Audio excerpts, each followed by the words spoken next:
नमस्कार दोस्तों, let's crack परीक्षा यूट्यूब चैनल पर सभी लोगों का स्वागत है। चलिए आज हम आप लोगों के सामने प्राचीन इतिहास के कुछ प्रश्नों को डिस्कस करेंगे। प्रश्नों को डिस्कस करने से पहले आप लोग सेशन को सब्सक्राइब कर लीजिए, लाइक कर दीजिए और इस सेशन को सभी लोगों तक शेयर कर दीजिए, जिससे सभी लोगों तक वीडियो पहुंच सके और सभी लोग इसका लाभ उठा सके। ये जो प्रश्न है वो आईएएस के लिए, पीसीएस के लिए, यूपीएसआई हुआ, यूपीपी हुआ और टीजीटी पीएचडी, मतलब जो भी कंपटीशन के एग्ज़ाम हैं उसमें क्वेश्चन निश्चित रूप से पूछे जाएंगे। चलिए फिर हम आज का सेशन शुरू करते हैं। हमारा क्वेश्चन है हमारा फर्स्ट क्वेश्चन है प्राचीन वस्तुओं के अध्ययन का कार्य सर्वप्रथम किसने शुरू किया था? Sir William Jones, James Prinsep, Wilkins, Max Muller. तो इसका जो सही आंसर होगा वो तो हमारा है सर विलियम्स जोन्स। प्राचीन वस्तुओं के अध्ययन का कार्य सर्वप्रथम सर विलियम्स जोन्स ने शुरू किया था। कौन शुरू किया था? सर विलियम्स जोन्स ने। अब सर विलियम्स जोन्स के बारे में कुछ और जानकारियां हैं जो हम यहाँ बता रहे हैं। सर विलियम जोन्स ने 1774 ईस्वी में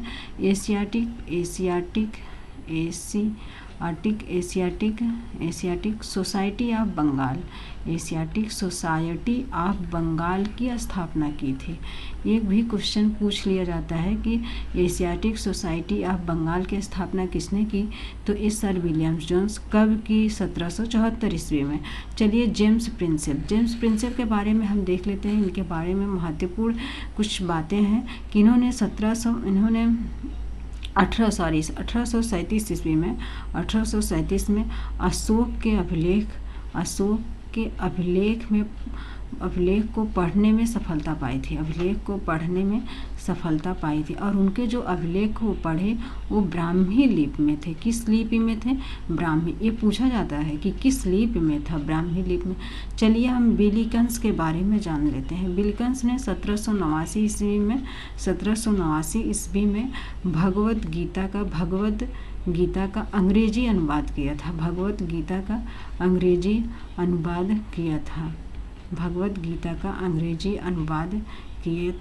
था। मैक्स विल्किंस ने 1789 में भगवद गीता का अंग्रेजी अनुवाद किया था। ऋग्वेद। अब चले हम मैक्स मुलर के बारे में। मैक्स मुलर ने ऋग्वेद का अंग्रेजी अनुवाद अगर किया गया था तो किसके द्वारा किया गया था ऋग्वेद का अंग्रेजी अनुवाद? Max Muller. तो चलिए हम नेक्स्ट क्वेश्चन देख लेते हैं। नेक्स्ट क्वेश्चन हमारा क्या है? आरंभ में अभिलेखों में किस भाषा का प्रयोग हुआ? आरंभ में मतलब प्रारंभिक समय में अभिलेखों में किस भाषा का प्रयोग हुआ? तो इसका सही आंसर तो हमारा प्राकृत होगा। प्रारंभ में जो अभिलेख पाए गए उसमें प्राकृत भाषा लिखा गया था। संस्कृत का अभिलेख, अगर हम प्रथम संस्कृत अभिलेख के बारे में बात करें तो उस प्रथम संस्कृत अभिलेख जो था वो जूनागढ़ का अभिलेख था। जूनागढ़ का अभिलेख। ये क्वेश्चन जो है डायरेक्ट पूछे जाते हैं एग्जामों में। जो हमारे वनडे एग्जाम होते हैं उसमें तो डायरेक्ट पूछ लिए जाते हैं कि जूनागढ़ का सर्वप्रथम अभिलेख कौन सा है जो संस्कृत भाषा में, तो वो जूनागढ़ अभिलेख है। उसके बाद पाली भाषा ये भी पूछा जाता है कि महात्मा बुद्ध ने अपना उपदेश किस भाषा में दिया था? महात्मा बुद्ध अपना उपदेश किस भाषा में दिया? इन्होंने उपदेश जो है वो पाली भाषा में दिया। किस भाषा में दिया? पाली भाषा में दिया। और ये भी पूछा जाता है कि त्रिपिटिका ग्रंथ है बौद्ध धर्म का, वो किस भाषा में है? ये भी पाली भाषा में ही है। मतलब हमारे यहाँ से कई क्वेश्चन तैयार हो गए जिसे हम ध्यान से देखेंगे। चलिए नेक्स्ट क्वेश्चन देख लेते हैं। अशोक के नाम का स्पष्ट उल्लेख किस अभिलेख में मिलता है? अशोक के नाम का स्पष्ट उल्लेख किस अभिलेख में मिलता है? ये पीसीएस में पूछा गया क्वेश्चन है। एरड़ अभिलेख में, कि गुर्जरा अभिलेख में, कि पार्सिपोलिस अभिलेख में, कि बेहिस्तुना अभिलेख में। तो इसका जो सही आंसर होगा वो होगा गुर्जरा अभिलेख में। अशोक के नाम का स्पष्ट उल्लेख जो है गुर्जरा अभिलेख। अगर पूछ लिया जाए कि गुर्जरा अभिलेख पाया कहाँ जाता है, तो गुर्जरा अभिलेख पाया गया था मध्य प्रदेश में। कहाँ पाया गया था? मध्य प्रदेश। और ये जो एरड़ अभिलेख है ये प्रथम ऐसा अभिलेख है जहाँ से हमें सती प्रथा की जानकारी प्राप्त होती है। सती प्रथा की जानकारी प्राप्त होती है। अगर हम पार्सिपोलिस और बेहिस्तुना अभिलेख को देखो तो इससे हमें दारा फर्स्ट आक्रमण किया था उसकी जानकारी यहाँ से प्राप्त होती है। आक्रमण उसने किया कहाँ था? सिंधु नदी घाटी पर। उसने सर्वप्रथम जो आक्रमण वो सिंधु नदी घाटी पर किया था। चलिए हम अपना नेक्स्ट क्वेश्चन देखते हैं। अभिलेखों का अध्ययन किया जाता है। तो अभिलेखों का अध्ययन जो है वो पुरालेख शास्त्र में किया जाता है, कि पुरालिपि शास्त्र में किया जाता है, कि मुद्रा शास्त्र में किया जाता है, कि इनमें से कोई नहीं। तो इसका जो अध्ययन है वो इसका जो आंसर होगा वो पुरालेख शास्त्र में होगा। पुरालेख शास्त्र में अभिलेखों का अध्ययन किया जाता है। और पुरालिपि शास्त्र में किसका अध्ययन किया जाता है? तो पुरालिपि शास्त्र में दस्तावेजों का अध्ययन किया जाता है। किसका अध्ययन किया जाता है? पुरालिपि शास्त्र में दस्तावेज का अध्ययन, जो पुराने दस्तावेज हैं उनका अध्ययन जो है वो पुरालिपि शास्त्र में किया जाता है। अगर हम मुद्रा शास्त्र की बात करें तो मुद्रा शास्त्र में जो है सिक्कों का अध्ययन किया जाता है। मुद्रा शास्त्र में किसका अध्ययन किया जाता है? मुद्रा शास्त्र में सिक्कों का अध्ययन किया जाता है। और हम जो हमारे पुराने सिक्के थे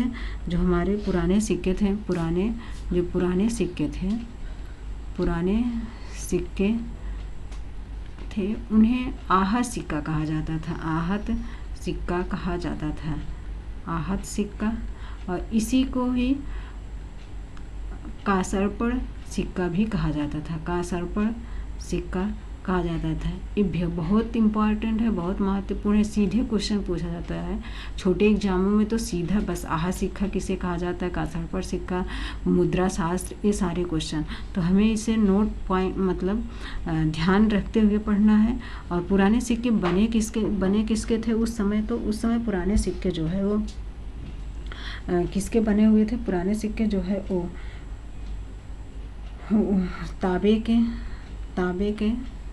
तांबे, कांस्य के और चांदी के इत्यादि। चलिए हम नेक्स्ट क्वेश्चन देख लेते हैं अपना। सबसे पहले स्वर्ण मुद्राएं किसने जारी की?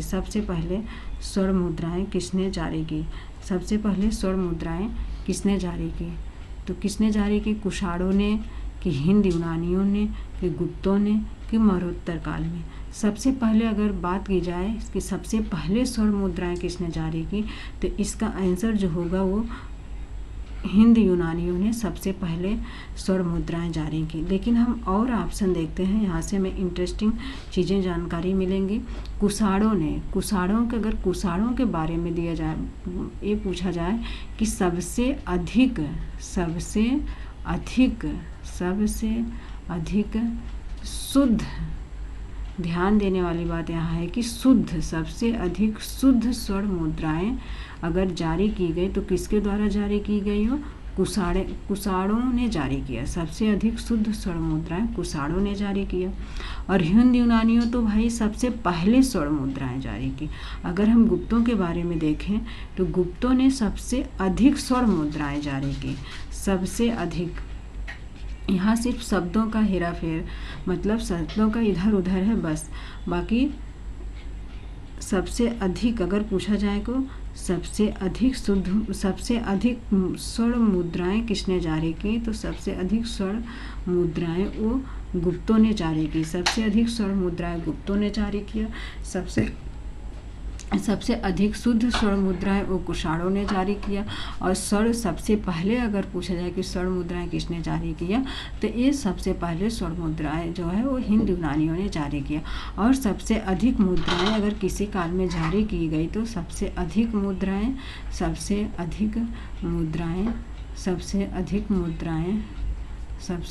मुद्राएं जारी की गई तो वो जारी की गई मौर्योत्तर काल में। मौर्योत्तर काल में सबसे अधिक मुद्राएं जारी की गई। चलिए हम आप नेक्स्ट क्वेश्चन देख लेते हैं। हड़प्पा काल में किस प्रकार का मृदभांड प्रचलित था? तो हड़प्पा काल में जो इसका आंसर होगा कि उत्तम मृदभांड है, कि चित्रित धूसर मृदभांड है, उत्तरी काले पालिश मृदभांड है, कि लाल मृदभांड। तो इसका जो सही आंसर होगा, हड़प्पा काल में किस प्रकार का मृदभांड था? हड़प्पा काल में जो है वो जो है लाल मृदभांड था। कौन सा मृदभांड था? हड़प्पा काल में किस प्रकार का मृदभांड था? तो लाल मृदभांड था। किस प्रकार का मृदभांड प्रचलित था? लाल मृदभांड का। उत्तम मृदभांड जो है कब कहाँ प्रचलित था, किस काल में? तो नवपाषाण काल में। नवपाषाण काल में जो है लाल उत्तम मृदभांड प्रचलित था। और चित्रित धूसर मृदभांड ये उत्तर वैदिक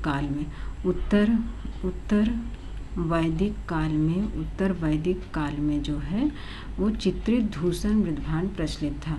उत्तर काले पालिश मृदभांड ये जो है मौर्य युग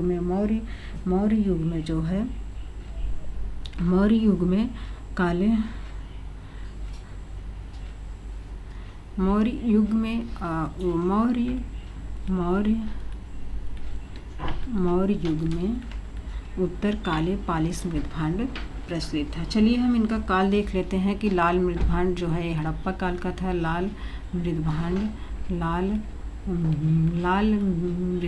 जो है लाल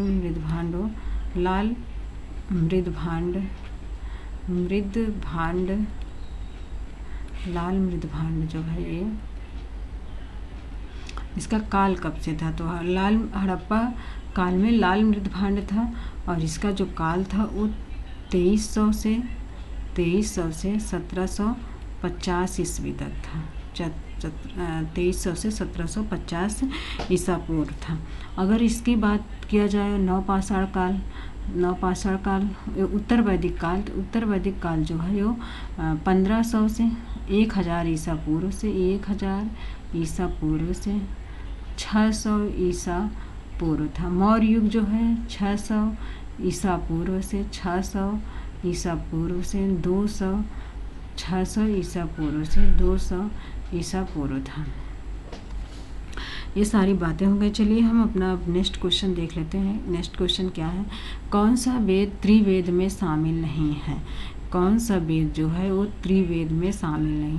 त्रिवेद मतलब कौन सा किन 3 वेदों को मिलाकर त्रिवेद कहा जाता है? तो 3 वेद हैं, ऋग्वेद, यजुर्वेद, सामवेद। इनको त्रिवेद कहा जाता है। इन्हें जो है त्रिवेद की संज्ञा दी गई है। अथर्ववेद जो है वो त्रिवेद से बाहर है। ऋग्वेद के बारे में क्या है जानकारियाँ हमारे पास कि सबसे प्राचीन वेद है। ऋग्वेद सबसे प्राचीन वेद है। और यजुर्वेद इसका शाब्दिक अर्थ जो होता है यजुस, इसका शाब्दिक अर्थ यजुस मीन्स यज्ञ होता है। और सामवेद में संगीत मतलब संगीत के बारे में जो बातें बताई गई हैं वो सामवेद में बताई गई हैं। चलिए हम अपना नेक्स्ट क्वेश्चन देखते हैं। किसे चतुर्विंशति सहस्त्री संहिता कहा जाता है? चतुर्विंशति सहस्त्री संहिता कहा जाता है अष्टाध्यायी को, कि महाभाष्य को, कि महाभारत को, कि रामायण को। तो इसका जो हमारा सही आंसर होगा वो होगा रामायण को चतुर्विंश सहस्त्री संहिता कहा जाता है। और चलिए हम इन 2 ऑप्शन में क्या दें? ये दोनों जो दोनों रचनाएं हैं अष्टाध्यायी और महाभाष्य, ये व्याकरण के हैं। और इसके रचयिता जो है अष्टाध्यायी के रचयिता तो पाणिनि है। अष्टाध्यायी की रचयिता तो पाणिनि है। और महाभाष्य के जो रचयिता है वो पतंजलि। महाभाष्य की रचयिता जो है वो पतंजलि है। चलिए हम महाभारत के बारे में कुछ जान लेते हैं। महाभारत के जो रचयिता है महर्षि व्यास हैं। महर्षि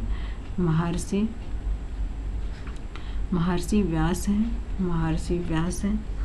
मूलतः मतलब इसमें जब इसकी रचना की गई थी तो उसमें 800 श्लोक थे। कितने श्लोक थे? 8800 श्लोक थे। तब इसे जय संहिता कहा जाता था। तब इसे जय संहिता कहा जाता था। तब इसे जो है जय संहिता कहा जाता था, जय संहिता। फिर इसमें बाद में कितने श्लोक हो गए? बाद में इसमें 24,000 श्लोक हो गए। बाद में इसे 24,000 श्लोक हो गए। तो इसे क्या कहा गया? इसे भारत, तब इसे भारत कहा गया।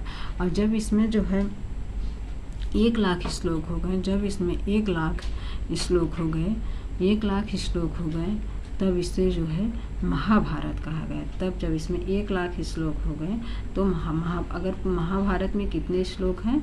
तो महाभारत में 1,00,000 श्लोक हैं। अब चलिए हम रामायण के बारे में देख लेते हैं। तो रामायण में मूलतः कितने श्लोक थे? तो इसमें मूलतः जो है 6,000 श्लोक थे। इसमें मूलतः जो है 6,000 श्लोक थे। फिर यहाँ से इसमें 24,000 श्लोक हो गए। फिर इसमें इसमें 6,000 थे, 6,000 से इसमें 24,000 श्लोक हुए। इसे चतुर्विंशति सहस्त्री संहिता कहा गया। और ये जो जय, ये क्वेश्चन UPPCS में पूछा गया कि जय संहिता किसको कहा जाता था? तो महाभारत को ही जय संहिता कहा जाता था, जब इसमें 8,800 श्लोक थे। चलिए हम अब नेक्स्ट क्वेश्चन देख लेते हैं। नेक्स्ट क्वेश्चन हमारा क्या है? नेक्स्ट क्वेश्चन हमारा ये है कि सबसे प्रामाणिक एवं प्राचीन पुराण कौन सा है? सबसे प्रामाणिक एवं प्राचीन पुराण कौन सा है? तो सबसे प्रामाणिक एवं प्राचीन पुराण कौन सा? हम चारों ऑप्शन देखते हैं कि मत्स्य पुराण है, कि विष्णु पुराण है, कि वायु पुराण है, कि मानव पुराण है। तो इसका जो सही आंसर होगा वो है मत्स्य पुराण। सबसे प्रामाणिक एवं प्राचीन पुराण जो है वो मत्स्य पुराण है। मत्स्य पुराण जो है सबसे प्राचीन एवं प्रामाणिक है। इसमें सात वाहनों की जानकारी प्राप्त होती है। 7 वाहनों की जानकारी जो है हमें मत्स्य पुराण से प्राप्त होती है। उसके बाद देखते हैं हम वायु पुराण। वायु पुराण में वायु पुराण से हमें कौन सी जानकारी प्राप्त होती है? वायु पुराण से हमें शुंग एवं गुप्त वंश की जानकारी हमें जो है वो वायु पुराण से प्राप्त होती है। अगर हम विष्णु पुराण के बारे में जाने तो यहाँ से हमें मौर्य और गुप्त वंश की जानकारी प्राप्त होती है। ये जो मानव पुराण है ये पुराण का ही उप पुराण है। मतलब पुराण का उप पुराण जो है उप पुराण मानव पुराण है। उप पुराण मतलब पुराण में उप पुराण 24 उप पुराण है। और पुराणों की संख्या कितना है? 18। ये भी क्वेश्चन PCS में पूछा गया है। चलिए हम नेक्स्ट क्वेश्चन देखते हैं। सत्यमेव जयते कहाँ से लिया गया है? तो सत्यमेव जयते मुंडकोपनिषद से लिया गया है, कि काठोपनिषद से लिया गया है, कि छंदोकोपनिषद से लिया गया है, कि ईशोपनिषद से लिया गया। तो इसकी जो सही जानकारी है वो सत्यमेव जयते वो मुंडकोपनिषद से लिया गया है। कहाँ से लिया गया है? मुंडकोपनिषद से लिया गया। काठोपनिषद में हमें यम और नाचिकेता के संवाद के बारे में जानकारी मिलती है। और इस छंदोकोपनिषद से देवकी पुत्र कृष्ण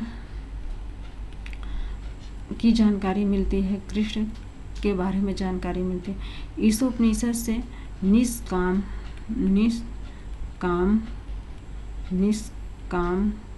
कर्म सिद्धांत का